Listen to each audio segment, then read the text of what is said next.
Hey guys, today I'm going to be doing a book review on Cress by Marissa Meyer. This book took me a bit to read. I have been reading for 2 weeks. I am disappointed about that. This is an awesome book. This is the third book in the Lunar Chronicles, which are fairy tale retellings. If you guys haven't read them, I suggest you go read them. You are missing out on some awesomeness stuff. These books are just amazing. If you guys haven't read them, I suggest you guys leave and not spoil you guys, because that won't be possible. So Cress is the third book in the Lunar Chronicle. The first book being Cinder, the second book being Scarlet, and this loveliness of creation. Cress is a fairy tale retelling of Rapunzel. Rapunzel is a hacker. When I first heard that, I knew I had to get my hands on it. That just sounded so cool. How can you say no to a hacker in space? Cress has been trapped on the satellite for 7 years. The opportunity she gets to escape, she takes it. She gets her freedom, but it comes at a high price.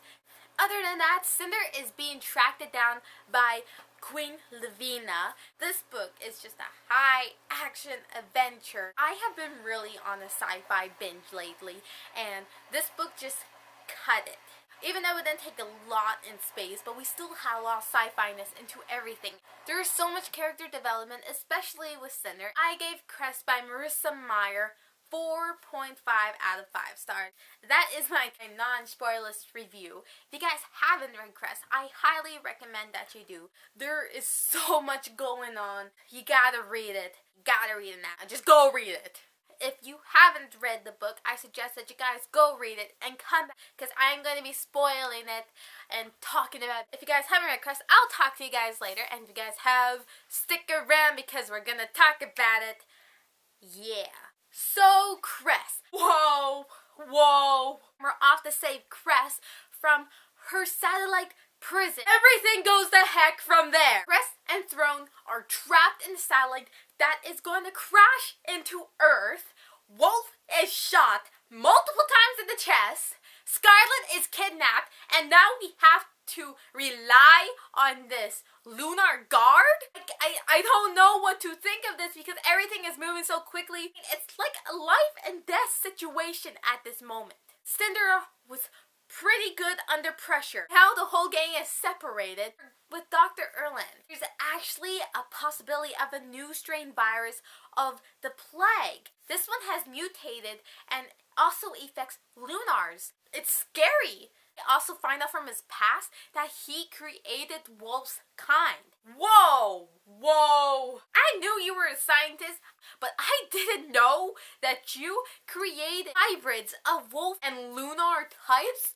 Took my mind a bit to wrap around that. With all those perspectives switching from one another, I had a kind of a difficult time sticking with what happened and who it happened to. Throne and Cress actually survived the crash. Cress's hacking skills. I just love her hackerness. Throne is blind.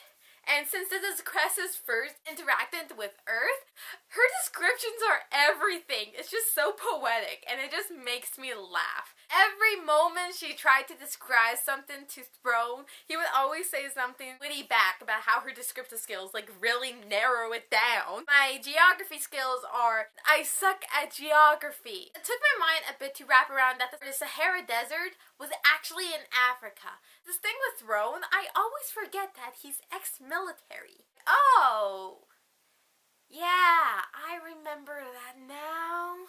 Not a lot annoyed me with this book. The things that annoyed me, Cress and Throne's insta-love. It wasn't like Scarlet's and Wolf's, where theirs was developed over time and events that entwined them together and brought them closer. It wasn't like Kai's and Cinder that was bonded over friendship and turned into a relationship. It wasn't bonded, it was just instantly there. Cress thought that since she was reading about his past, that she knew that he was actually trying to be this good. Here, I actually wanted to believe that he turns into the jerk that doesn't want to be looked at as heroic. I cringed when Cress said that she loved him. Really, Cress? Throne, I gotta admit, he is smooth. He handled it really well. And I applaud him for that, because he handled it really well. He didn't freak out or anything, and he didn't, like, accuse her of being crazy or something. But I just really hated the relationship. That majorly annoyed me. Explaining the plan to stop the wedding to Dr. Erland, I'm thinking this is a good plan. This is gonna stop it, and then everyone's gonna see that Cinder, Princess Celine, is alive. He tells us that it's crazy, and I kind of see how naive it was. But his own idea to go back to Luna, try to stop her there? I find that crazier! I'm just kind of wondering, which one's crazier? Kinda not gonna work that well, but other one's gonna possibly get us killed. Which one do I choose? So when Cress is kidnapped, Throne goes after her, and then suddenly we're all brought together? We're together now. I found that part really unexpected. We come up with this new idea that kind of involves stopping the wedding and kidnapping Kai? I was not expecting that. But still, I am balancing on which plan is crazier. Kidnapping Kai stops everything, and then it gives us an advantage too. I was actually expecting them to go with them instead of like having us to knock him out. There was some suspense into that, knocking Kai out with a dart. Oh, that was interesting. And the end battling scene, Maybelle, Cinder taking a hold of her abilities, was just a wonderful scene. It actually drew Maybelle into insanity, was just so epic. And it puts so much more that we can expect into the next book. Every time I think about Dr. Erland's confession to Cress and telling her that she is actually his daughter. She didn't know what to do, what to say. I was hoping he was actually gonna live and we were gonna save him. Oh, I was so hoping on that. Plague was actually invented in Luna? The world is going to see that we actually have to stop Lunar because they were actually in a bio war with us this whole time. They were blind to see it. When Kai woke up from unconsciousness and he's looking for Cinder, walks in on the wolf stitching himself up, I laughed at that. I just found it so funny that Kai didn't know what to say and Wolf's just there pulling the stitch. Your Majesty? And then how he's demanding for her to bring him back to Earth. She's like, oh, since I am Lunar, I technically don't have to obey your rules, Your Highness. I just love how she tried to lighten that moment. Kai is kind of blind. As Cinder was trying to explain that she is Celine, I'm Princess Celine?